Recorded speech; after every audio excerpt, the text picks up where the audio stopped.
Yeah, boosted. Hey, we're all booshed up. Look at this. We are all boosted. Is that a gray one? Yeah. Gray, That's different than ads. Yeah, that's AJ has my favorite one. You don't like the blue? I like the blue. I like everyone but the white one. Yeah, the white one's all right, but you can't have mustard. Oh yeah, you know what though?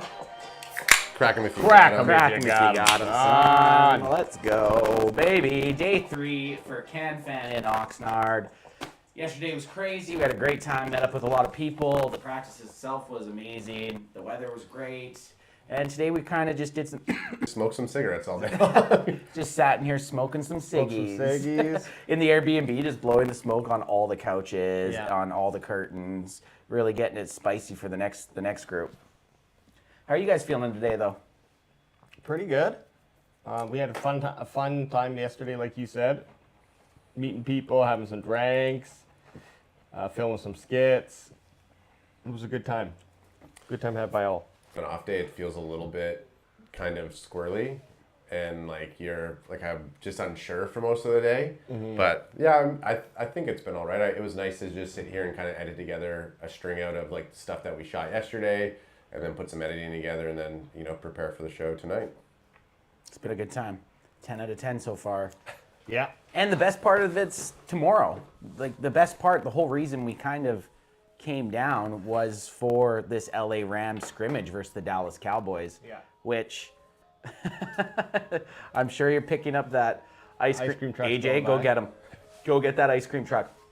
But tomorrow they're having at 2 p.m. the Dallas Cowboys are scrimmaging the LA Rams.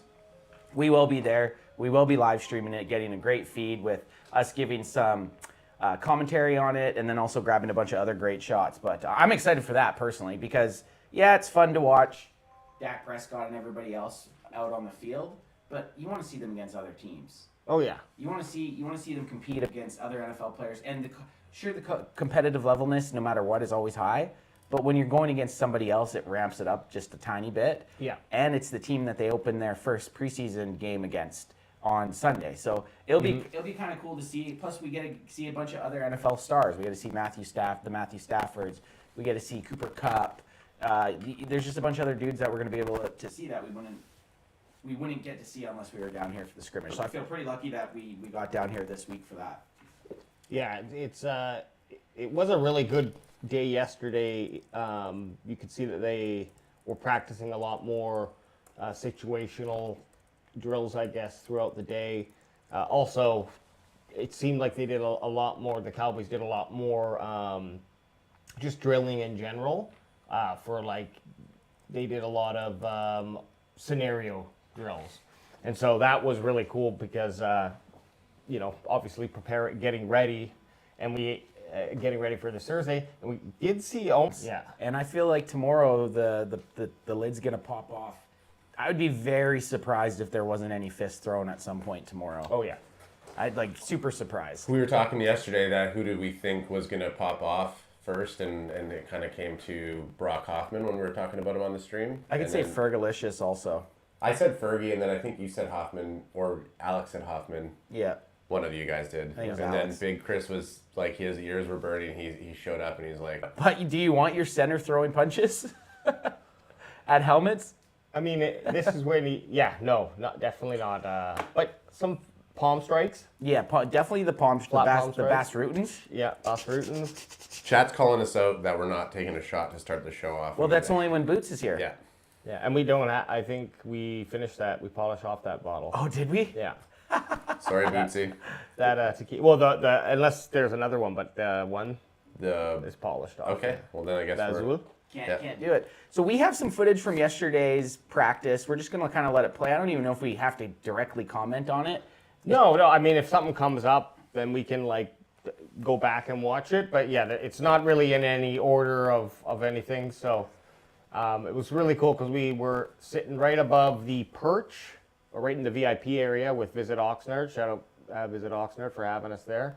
But they have the two fields, and we got a pretty good the far side field from where we were sitting. We're working down on the closer side on the closer side towards us. So it still worked out. You can still see it. Got to see a lot. Yeah. That's actually a question I want to ask you guys. How much of the quarterbacks were you directly watching yesterday? And with what you were watching, what were your takeaways from the three quarterbacks with Dak Prescott, Cooper Rush, and Trey Lance? Oh, I was watching them pretty much. That was like whenever I saw them, my first read. But I think it was just very obvious that Dak Prescott is leagues ahead of the other two guys.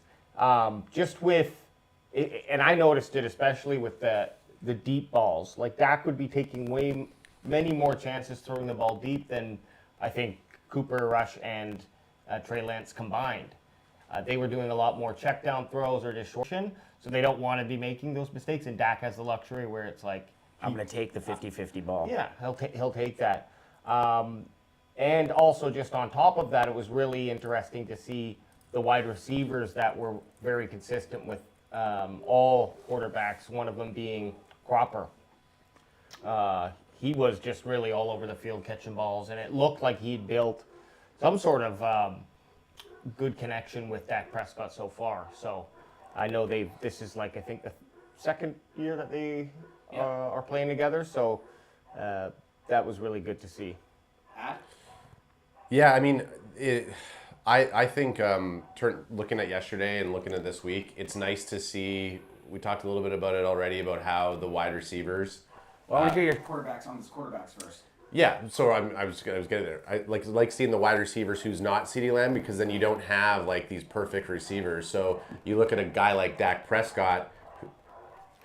We got a dog. Sounds like a We got a dog dog. fight, yeah. We got a dog fight out there. But yeah, we're like seeing Dak Prescott throw to some of these guys who aren't like clear number one receivers, and he's nailing his throws with them, versus like a Cooper Rush or a Trey Lance who seems to struggle a bit more. So it definitely solidifies me like Dak Prescott is our QB1. Like Trey Lance is nowhere near ready to be. I always knew Rush was going to be that backup, but you know, we keep going back and forth saying, well, I guess we'll see what the preseason games show. Well, for me personally, if Trey Lance's only shot is to become QB2. There's no way in hell he's a quarterback one right now. Not a chance. No. And for him to even take over that QB2 spot and take it from Cooper Rush, he's going to have to play flawless in the preseason. And from watching him, like I was watching him quite a bit yesterday, and like one, he doesn't get nearly as many reps, which is a telling sign right off the get-go. It pretty much goes Dak Prescott, Cooper Rush, Dak Prescott, Cooper Rush, Trey Lance,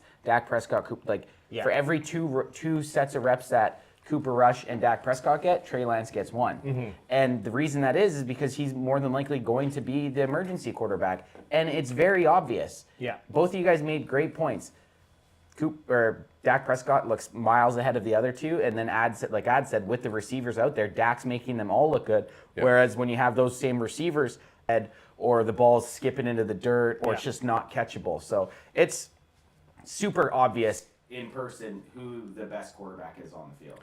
Ultra had a pretty good question in the chat. He goes, versus the 2023 versus the 2023 training camp, which one's better? Has this one been better so far, or was last year's a better training camp? I think just seeing more, and I'm knowing what to look for a little bit better, so that might have helped to improve it. But I think it just seems, I mean, again, this could be recency bias. I just think that the team looks better overall, even with CD not out there. And so but look, it's really hard to compare because of that recency bias. And we had a really, really good practice yesterday, so I think, I'm kind of living that high. Have anything even to do with the team. It's that we came with a better game plan what we wanted to do, because last year was our first year down there. We were kind of feeling out. We tried to have a game plan, but you don't really know what you're going to do until you're in the situation. Yeah. Whereas this year we came down, even day one was a little bit kind of get your feet wet and figure out a game plan. But by yesterday, we knew exactly what we were watching, what we wanted to do. Like, Ad got this amazing footage, like this footage that we have. Watching it right now, it's a little bit laggy just the way that we're doing it, but we have the entire string out on our YouTube channel, so make sure you check it out. You can and we don't have any of our commentary, so you don't need to hear us talking the whole time. But yeah, in terms of kind of what Alex was saying, I think the defense, it's exciting because we're seeing a new defense. It feels like we have a linebacking room. Like when you're looking at the linebackers, there is a little bit of this kind of difference in the air for the defense. I think like right now when you're looking at what some of these defensive players like Bland are doing, like we're just more aware of that type of player. We're not just thinking of Micah Parsons. Yeah. But yeah, that game plan is key going into camp, and kind of knowing what you want to look for and what you want to watch is pretty good. And then Bocce makes it in the comment. I mean, this year we're rolling VIP, so Shout out to Visit Oxnard. so that has to obviously weigh into a factor for us Yeah. on how this year's experience has been for us. I think yesterday was such a place. So Can we just go back on this video, AJ, to this Dak Prescott touchdown one more, I think? So you're good here. This is the comparisons. There's Cooper Rush throwing, but I just want people to see the difference between a starting quarterback in Dak Prescott. He's going to have a throw coming up here to Jalen Brooks, and then right after they have a Trey Lance rep. So here it is. So Dak Prescott drops back and throws an absolute dime. Oh. I don't know if that was 16. I think yeah, that was Cropper. 16. That was Cropper. And then Trey Lance's next throw. It was just A slant that was should have been not there. even It wasn't close. even close. That was a tough catch to make for sure, but this was much more should have been a much more easier catch. The than receiver just- Nashawn Wright was beat there. Yeah. All Lance had to do was put the ball on him, and he completely sailed it. And on that too, Nashawn Wright was getting a lot of action. They were throwing the ball to his receivers a lot, and Diggs at this moment. So naturally, he's going to be getting a lot more action. But that was something that I noticed. And he was pretty 50-50 in terms of success rate. It was like got beat a noticeable amount of times, but also had some nice shutdowns. So, I mean, that might be something that we're just going to have to expect. And if it gets better from there, okay, that's awesome. But if that's kind of the ceiling for Nashawn Wright, we definitely no, on one-on-ones. his days are coming close to an end with the Dallas Cowboys, unfortunately. So besides quarterbacks, we'll touch on one other thing about yesterday's practice, and then we'll start talking about the Rams scrimmage and what we want to see in the Rams scrimmage. But from yesterday's practice, what was something else that stood out to you, or either a group of players or what the coaching staff was doing? What was something that stuck out to you guys? You got anything? something that stood out to me yesterday. I mean, I can start if you Yeah, want. you start. Yeah, Because I have kind of know, something, but I I kind of know just- mine, but we already talked about it a little bit. But go ahead. Are you going to see linebackers? No. No, okay. I've noticed that the linebacking crew, you look at them this year, and they're the unit on the field that you're like, oh, I would not want to mess with Yeah. those guys. Like they look like a force. They look like a linebacking crew. Where last year it was really only LVE and Damone Clark. This year there's 7 or 8 or 9 of them that all look like they could be bodyguards. Like they're pretty fit birds, right? So I'm excited to see the linebacking unit. Again, the two positions that are hard to judge at camp are running backs and linebackers, because both of those positions are so physical that you need tackling to really see what they got. But just seeing them run through their drills and seeing them pop the sleds, and it got a little crazy on the goal line yesterday. They were hitting, and the defense had a very nice goal line stand. So the linebackers, and I know I played linebacker in high school, right? So I'm excited for that aspect of the team.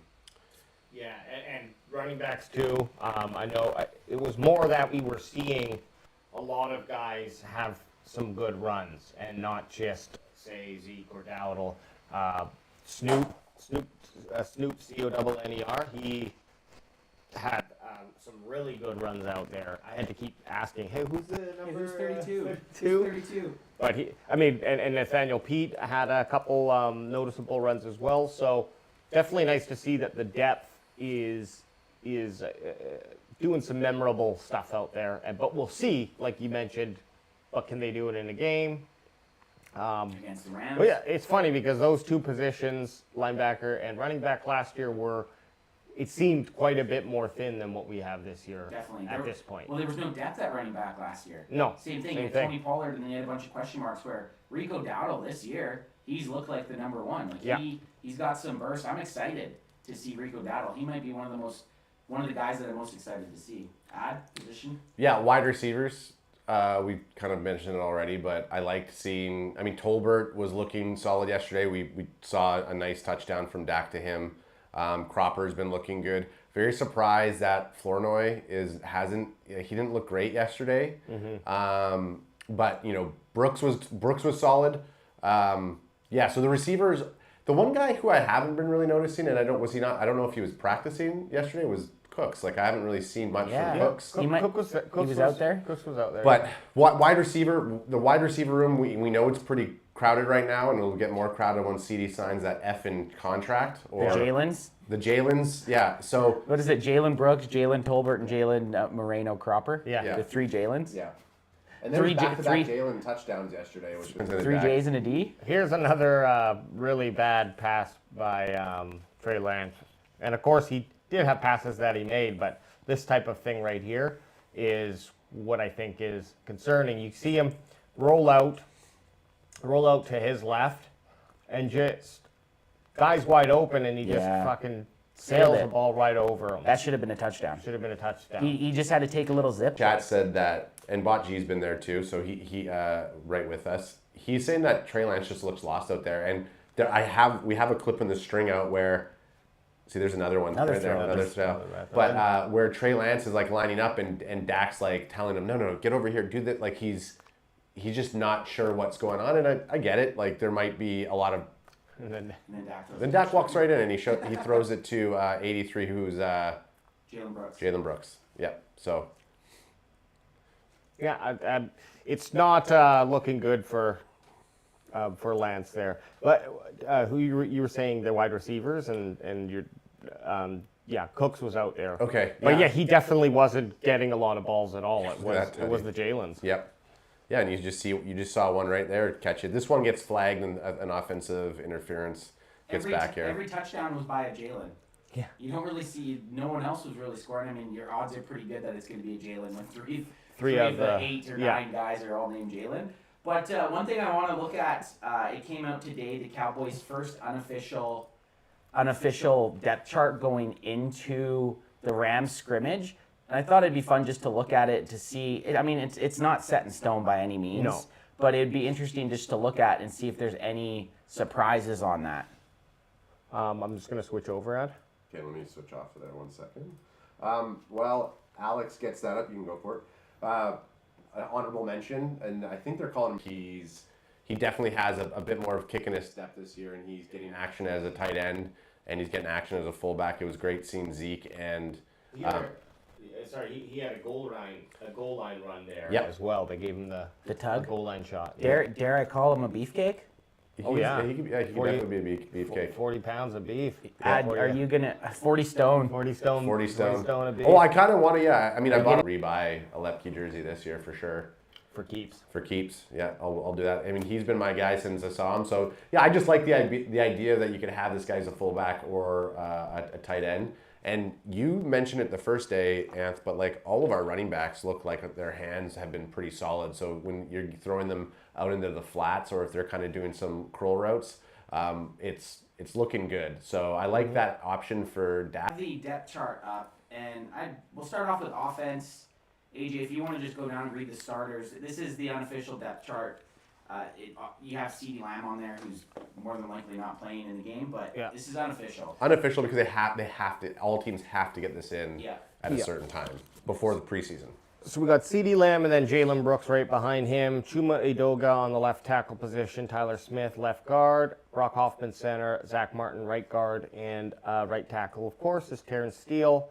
And tight ends Jake Ferguson, Luke Schoonmaker, Peyton Hendershot, John Stevens. Even Fant had some, was out there. He's a big, thick guy. Yeah, he signed Boots' ball. He signed Boots' balls. Wide receiver, the next 2 wide receivers, Jalen Tolbert, Brandon Cooks.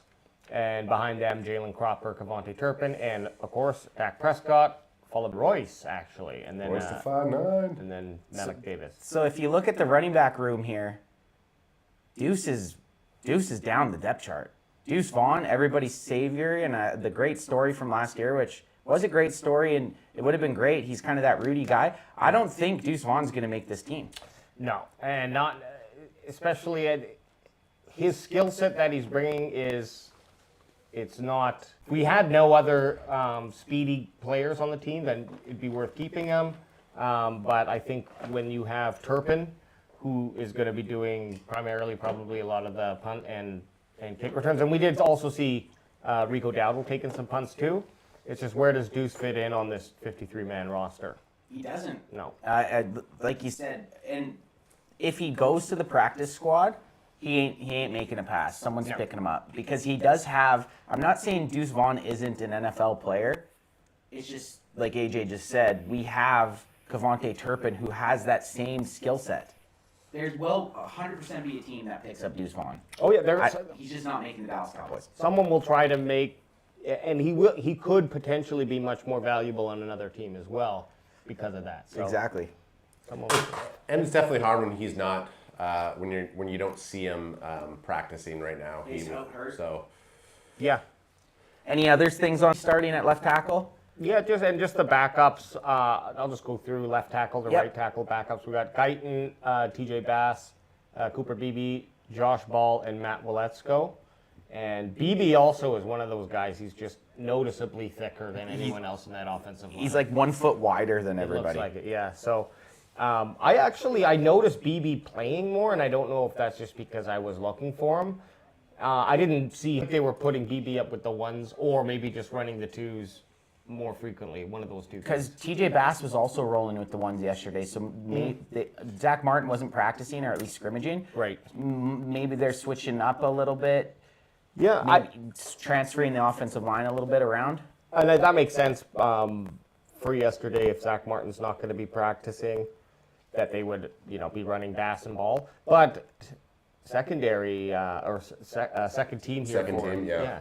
Like Guyton, Bass, Beebe, Ball, and even Waletzko, they could see some playing time replacing any of those guys, except for, of course, Zach Martin and Tyler Smith. But, that's just, I think it's a competitive depth. The depth at tight end and the depth at wide receiver. I was worried about wide receiver, Yeah. but the more we watch, CD Lamb For sure. But we didn't necessarily have a very productive wide receiver 3 or wide receiver 4 last year, where I would be okay with CD Lamb getting 1,500 yards or 1,400 yards, and then some of those yards are spread out a little bit, because that's going to help the offense as a whole. Well, I mean, I look at the wide receivers. So Jalen Brooks, Tyron Billy Johnson, I didn't see Cooks, but Alex saw him. Cavante Turpin, Jalen Cropper, Tolbert, Flournoy, a little bit of David Durning. Like, those are the ones that kind of stood out, or at least we were seeing. I didn't see anything from Kelvin Harmon or Cam Johnson. I didn't see anything from Racy McMath or Deontay Burnett. Great name, though. Great name, solid name. So like some of these guys, it's like now I'm gonna be looking and be like, who the heck are these dudes? I didn't see them when we were watching yesterday. And it's hard. Like, you got stuff going on and you're like, who are those numbers? You're saying numbers, getting yelled at by Anth because I'm saying the wrong name. It's just I was laughing. I was laughing when you guys were saying the wrong names. It's I mean, we were watching the inside training camp with the Dallas Cowboys, and they do the same shit. Yeah. Then they're with the team 24/7. There's a lot of dudes out there, and some are double numbered, so it is overwhelming a little bit. Yeah. In a good way. And on defense, DeMarcus Lawrence, Mozzie Smith, Osa Odigizua, and Micah Parsons across the front line there. Which I like that they have him listed as a D end. Yeah. Are they going to do that in fantasy football and not fuck me this year? when I gamble for Micah and then I end up drafting 6 linebackers? Linebackers, Maurice Liufau. Interesting start there. Over DeMarvion Overshown. I don't know if we look too much into that, seeing DeMarvion's bouncing back from that injury. So, then, of course, Eric Kendricks and Damone Clark. And Willie Harvey backing up Damone Clark. That's impressive. Yeah. That's impressive that they got Willie Harvey, who is another unit. That he's not that tall, but he's a solid dude. No, and he stood out. He's been standing out the last 2 practices that we've seen. Great coverage with the linebackers, I find, this year too, or at least what we're seeing in practice. That you can see them kind of dropping back on. Cornerbacks, of course, Trevon Diggs, and then Nashawn Wright right now is backing him up. Jordan Lewis and Deron Bland. Jordan Lewis actually had a pick off. He picked Dak Prescott off yesterday with a nice, in the flats, kind of jumped the route, had a nice pick in the red zone. Yeah. And Kalen Carson also had a noticeable play, just breaking up a pass. Not an interception, but nice to see He got in there, broke it up. And then, of course, safeties, Donovan Wilson and Malik Hooker.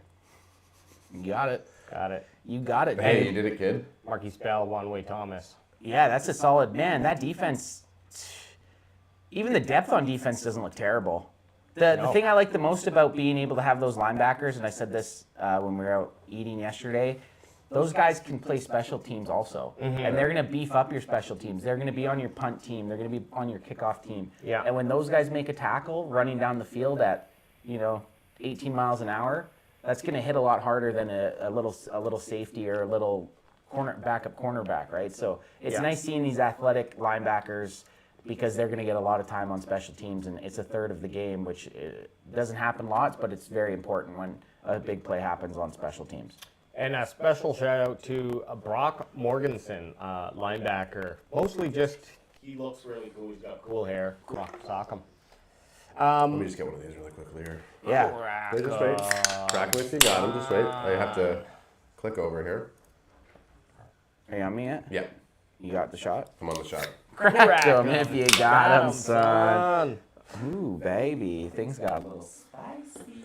Careful though, it's spicy. And then you got the usual suspects on special teams. Today, Ad and I went to Costco, and the dude that was at the and we walked by, we're painting, he comes up and he's like, Brian Anger was in here yesterday, and he had a picture with Brian Anger. Oh, really? You said that Brian Anger came specifically for him Well, 'cause that the day dude- because the year before Brian Anger came in and they talked as Cowboy fans. No, but their moms also work together. Oh, that's why he went in. Okay, I didn't So hear there that was part. also that second part of the story where Ad just 6 degrees of separation. where Ad just blacked out and just went like, Ad's doing this one to us. That happens. So that's the first unofficial, or I guess you could call it the official because it's put in, depth chart for the Dallas Cowboys. Guys, there's going to be less guys, so don't feed into this too much. This is just the depth chart going into that weekend of the first preseason game. What's this H position? Brian Anger, H. Holder. Oh, okay. That makes sense.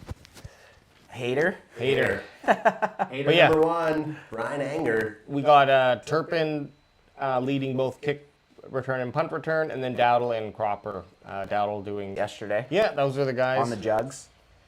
And Deuce Vaughn there on the thirds. Okay, well, we'll throw that footage back on, and I think we just kind of talk about what we're looking forward to for the scrimmage tomorrow against the LA Rams. I'm excited for it, man. I am. I'm super stoked. I think it's going to be busy as hell in Oxnard at the facility. We're going to go early. We're going to try to post up there at noonish. Noon. Yeah. The scrimmage itself starts at 2 p.m. We're going to try to lock into this scrimmage against the Rams, guys. Like, what's something that you're hoping to see or not see? Well, no injuries, of course. That's the first thing. That's huge. That should be number one on everybody's list. Honestly, it would be nice to see Trey Lance kind of perform a little bit.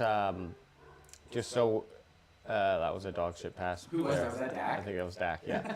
But, it'd be nice to see him perform, just to give him maybe a little boost of morale. At the end of the day, if he can do anything that's exciting and we can trade him, I'd like to see the wide receivers, perform well, get a couple scores, Yeah. and if it, rotating through the Jalen's, that would be nice to see. I think. Yeah, I want to see. Walk away with more answers than questions. Yeah, getting the guys. I want to see the defense run through arguably a new scheme with Zimmer. So I want to see how the defense can perform against another team. And I guess apparently from like what Eric was saying, our boy Boots on the Ground, who's been to these before, they will run through like situational things similar to what they've been doing in scrimmage. So it's not like they're just going to go and play a half an hour game. They're going to be running the off. They're going to let the offense kind of do like a charge up the field, situational things. So Red zone, yeah. 2-minute drill. Yeah. So, it will like be that. nice to see them put into a scheme against another team,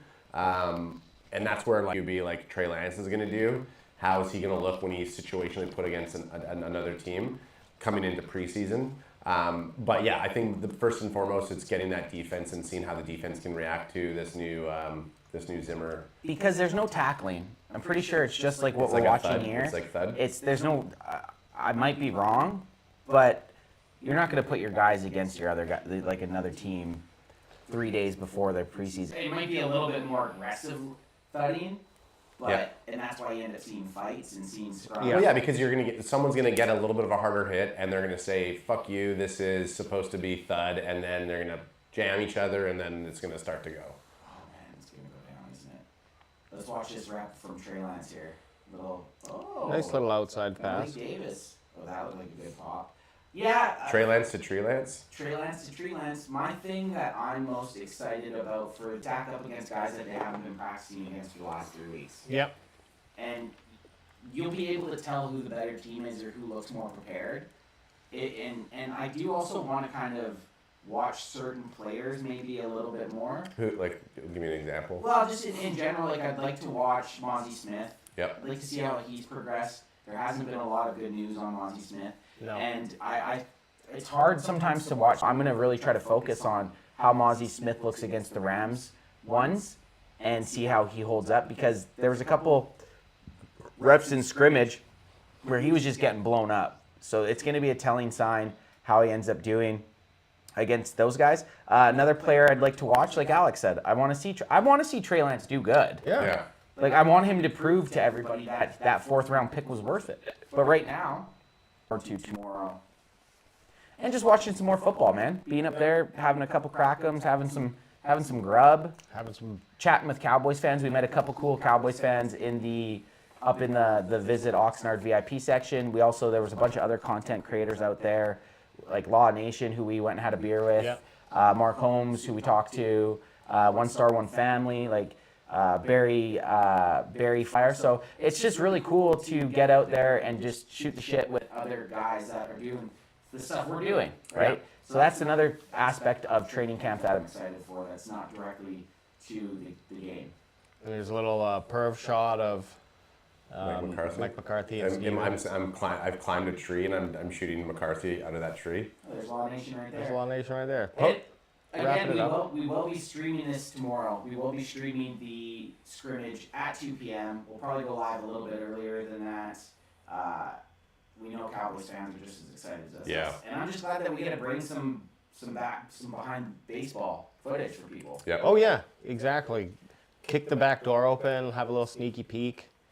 And you get to and the beautiful thing is you can just mute us if you don't want to hear our commentary. But yeah, I mean, I feel like where we were positioned, and I rewatched the stream from yesterday and like far away, and the reception there is not great, so all the quality just goes completely down. But it actually didn't look that bad, and we had, I think the biggest benefit of having like you guys on the mic is to let people know what's going on, because it is hard to kind of see what's going down, but. Yeah, I think it would be interesting, because I know Eric was saying that, aka Boots on the Ground, was saying that they'll most likely be doing it on both fields. So you kind of stressful because you don't know where to watch and like where you're going to focus on. Focusing on the same stuff is Totally. the main thing. Yeah, and hopefully the good action is going to happen in the field closest to the bleachers. Yeah. Yeah, this is the little content creator meetup after taking some shots. Fun fact, yesterday AJ said he wasn't going to drink, and right here he had a big marg. You had to. Had a marg, we were having shots. I couldn't say no to the Yeah, shots. you can't say no to a Couldn't shot. say no to Can't have shots. just one drink, so tomorrow. I've noticed. Good job. Yeah. You know?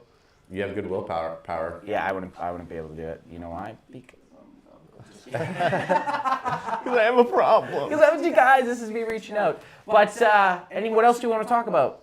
I mean, look, I think we've said a bunch of really what we need to do is see tomorrow to kind of like answer some of these questions to say, because we've been. Has chat said anything? Anything in chat? Yeah, anything in chat? Okay, so Iceberg Slim gave some nice stat lines here. Jalen Tolbert, 67 catches, 887 yards, 5 to 7 TDs. Okay. That's what he's expecting. respectable. I got a question for AJ, and this kind of leads out of Iceberg Slim's comment here. But Iceberg Slim says Cavante Turpin, 29 catches, 477 yards, 4 to 6 touchdowns. AJ's not a big Turpin fan, or like what you're seeing with Cavante Turpin right now? I just saw that he's got the speed, but even he needs to get so far ahead of guys, or have that pass leading so far ahead, because he's not a very tall guy, and so that ball trajectory, it just seems like he's getting the passes broken up a lot. He's beating guys, but when he's not getting, say, a really good noticeable 6 or so feet of distance. Seems like the defenders are able to come in, break up the pass, get a hand on the ball before he does, just because he's shorter. So I think like when that ball starts to actually come down, it's got to travel a little bit further to get to reach him. Because he can't attack the point of he can't attack the point to attack the point. and it is noticeable. Yeah. So, but that's not me. Like I like Turpin, and he just needs to make sure he's got to create that distance. And there's no reason he shouldn't. Like, he's one of the quickest guys in the NFL. There's no reason that he shouldn't be able to. Yeah, noticeably quick. This guy. Any players that actually I got a question for both of you guys. Give me like 2 players that you're kind of disappointed in on what you've been seeing so far. Trey Lance and they can't beat a quarterback because we all know about Trey Lance. Let's go some other people. Trey Lance, and the guy that I'm going to say isn't because he hasn't or he's done bad. It's just I was excited to see him. He's been sick. Tyler Guyton hasn't been out there, and it was because he was sick. And so that's not anything to do with the player illness. Like disappointed, I guess, but again, I don't think this is a wrong way. But Micah Parsons has not really been noticeable. Like yes, he's in a tough position because he can't hit that quarterback. So of course he's kind of beating or trying to beat the lineman, and then he's got to really shut it down. Yeah, like we see a complete pass, but we're not. Maybe it was a sack. Exactly. It's hard to tell. He just usually. It seems like all the defensive linemen there, they make one rush, but then they kind of slow it down. It's like the linemen are always winning a lot of those battles just because you're not allowed to sack the quarterback. So, or even tackling behind the line, it's like you just put the hand on the running back and then he'll run out anyways, which it would have been a tackle for a loss. So, in that sense, it's a little bit not really a true tale, but still just saying like. I hadn't, that's one thing I would say has just been. We gotta get to you guys because they're asking. Hey, we'll hit them. We'll do a Q&A. Flournoy.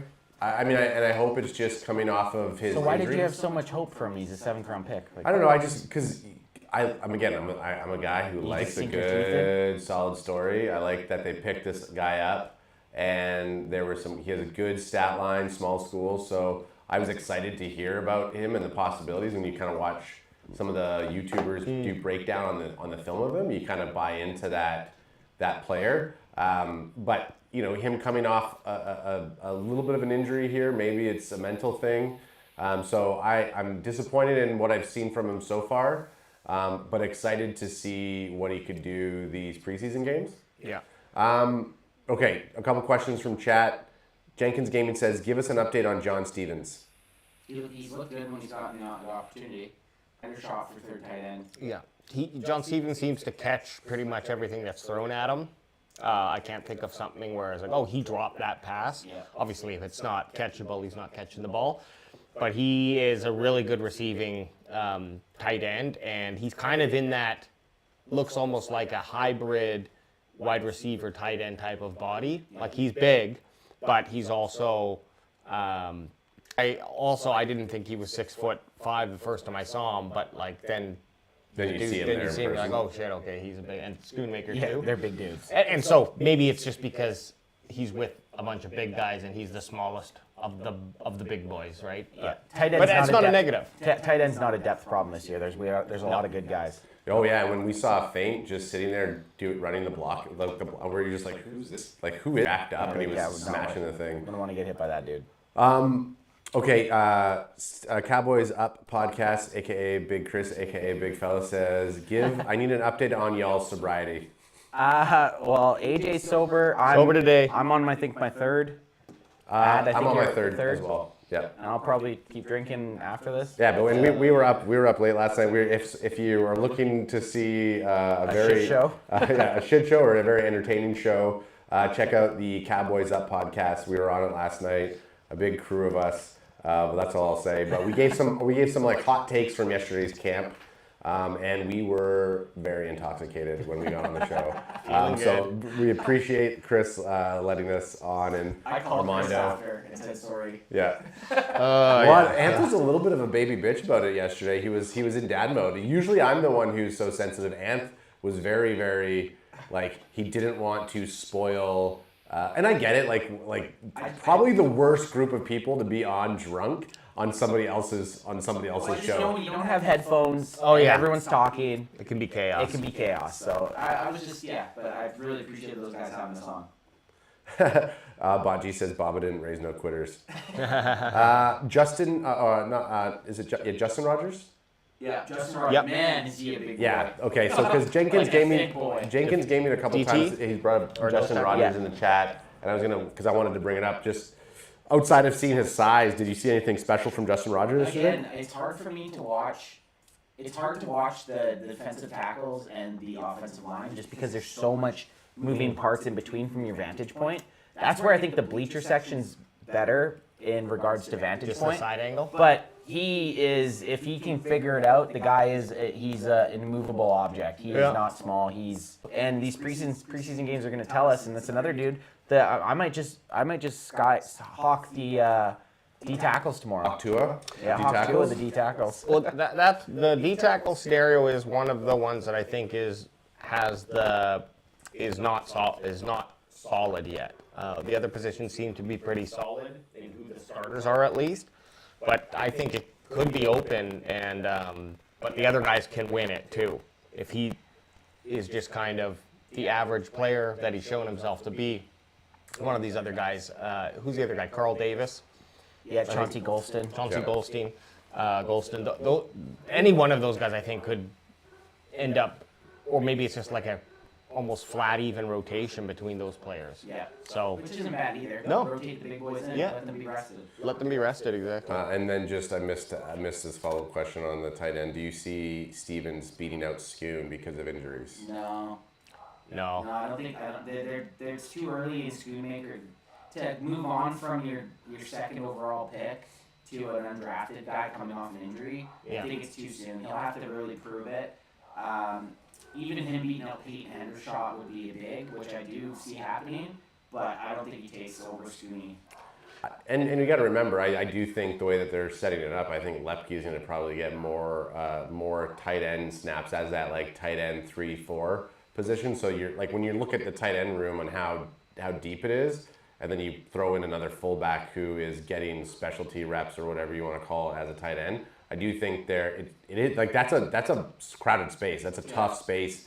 So whoever does end up getting the job is gonna have earned it, I think. Let's just say the guys that don't make it on the 53 man, other teams are going to pick them up. Yeah. They're not going to be practice squad players. Other teams are going to pick them up. Like if a John Stevens somehow makes it to the practice squad, someone's snagging him off the practice squad without a doubt. Yeah. I would put Stevens ahead of Lepke. I don't think that Lepke's going to be running those plays just because you've got 4 really good tight ends there. But yeah, for Schoonmaker, I wouldn't be surprised if it's a more even split outside of Ferguson. I think we may see something like for the rest of those snaps almost like a 33% split for each of those guys. Depending. With Schoonmaker, I mean, he has that full season under his belt last year, and he played a lot last year. He was just blocking most of the time. So that's another guy. It'll be interesting to see his progression into his sophomore season. Yeah, is he going to do more than just block or get more receptions? Is he going to make that jump? I mean, because we're on our mobile thing, I can't put it up on the screen, but our boy Kilo C with a $10 super chat. Oh, shit, Aunt Beezy and the BWB. Batman. And we got to get Kilo out for a camp one time. Oh, I love that. F yeah. Okay, sweet. That is, I think I got all the questions in the chat. All right. Well, we will be live tomorrow. I'm going to say 1:30 p.m. Pacific Standard Time, waiting for the Dallas Cowboys versus the LA Rams scrimmage that everyone's hyped up about. And yeah, guys, crack them if you got them. We love you guys coming out and checking this stuff out, and we'll see you all tomorrow. And if you have someone who's going to be making fun of the Dallas Cowboys for playing in Oxnard instead of in Dallas, what? I was just saying, well, if you know someone who's an LA Rams fan, you can go tell them to go. Fuck themselves. Hey, it's our off day. Give us a break. Crack Son. Everyone watching is like, oh yeah, those boys had a one last night.